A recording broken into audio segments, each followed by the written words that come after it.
মাছ ধরার সব আয়োজন শেষ। ট্রলারে তেল, রসদ আর জাল তুলে সাগরে নামার অপেক্ষায় প্রহর গুনছেন শত শত জেলে। কিন্তু উপকূলের ঘাট জুড়ে কেবলই দীর্ঘশ্বাস। ঘন ঘন লোডশেডিংয়ে বরফ সংকট দেখা দেওয়ায় সাগরে যেতে পারছেন না বরগুনার পাথরঘাটার জেলেরা। পরিস্থিতি হয়েছে বিদ্যুৎ আমাদের লাগে ২৪ ঘন্টা, তাতে পাইতে আছি দেখা সর্বোচ্চ ৮ ঘন্টা ৬ ঘন্টা, এবং রাত্রে তো কোনো মেশিন চালাতে পারি না। এই বোট যে সাগরে যাবে এটা বরফের অভাবে সাগরে যাইতে পারতেছে না। আর আমাদেরও এই বরফের উপর নির্ভর। আমরা যদি বরফ ডেলি বেঁচেতে পারি তাহলে আমরা দুইটাকে উৎপাদন করতে পারলে আমাদের সংসার ছেলে মেয়েই বাঁচতে পারি। বিদ্যুতের অভাবে বরফটা হইতে আসে না, যাতে সাগরের জেলে যাইতে পারতে আসে না মাছ মারতে। এখন তো ঘাটে বসা বোট, এরকম কতদিন চলবে বলা যায় না, যাতে জেলে পেটে ভাত চলবে না যে অবস্থা।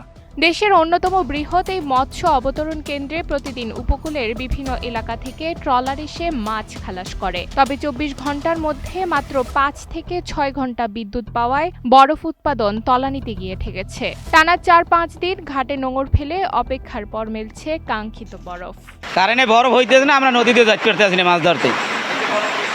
এই ৩ দিনেই পাইছি, তাও হয় না, সলিড হয় না বরফ। তাও গ্যারান্টি নেই যে ২ দিনে থাকবে, পানি নামিয়ে দেবে।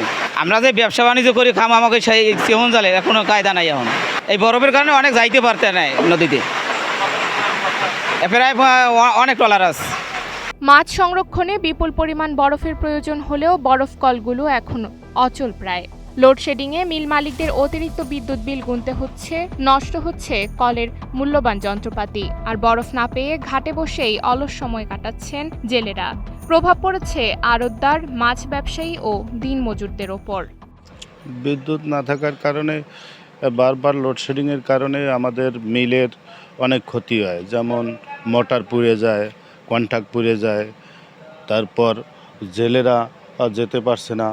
কারেন্ট বিদ্যুৎ বিল এই মাসে ৮ লাখ টাকা বিদ্যুৎ বিল আসছে।